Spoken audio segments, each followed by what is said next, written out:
Bonjour à toutes et à tous. Aujourd'hui, on explore une idée assez fascinante.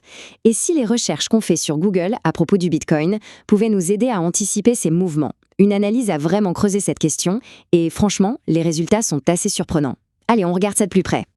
La question de fond, elle est simple, mais elle est puissante. Est-ce que toutes nos recherches collectives, toutes nos curiosités tapées dans Google cachent en fait un indice sur ce que va faire le prix du Bitcoin?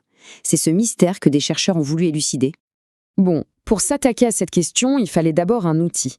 Un outil capable de mesurer l'ambiance générale, l'enthousiasme, la peur, bref, le sentiment du marché.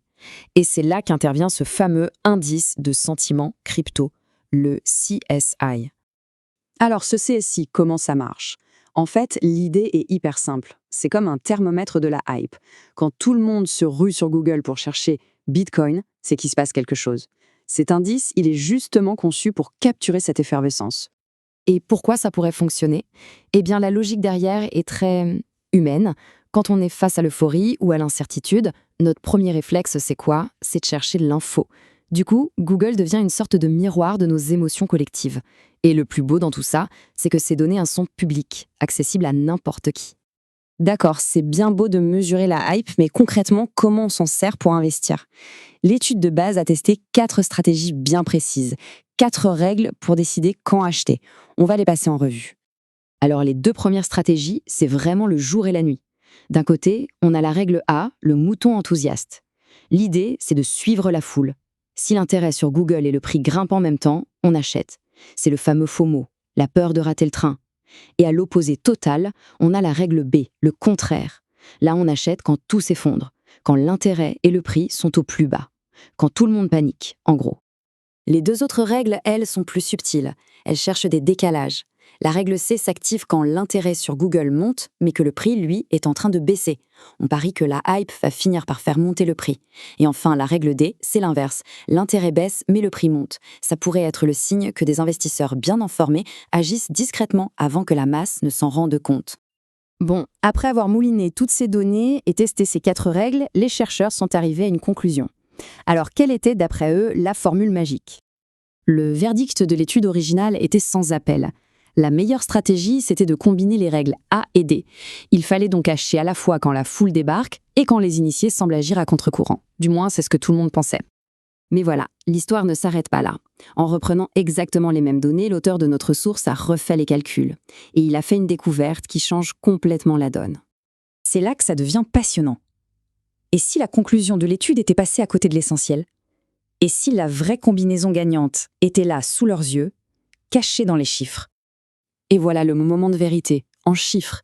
La stratégie A plus D, celle de l'étude, elle fait moins bien que de simplement acheter du Bitcoin et ne plus y toucher. Mais alors, regardez la combinaison A plus B. C'est une autre dimension. Elle surperforme tout le reste, et de très très loin. Plus 276,75%.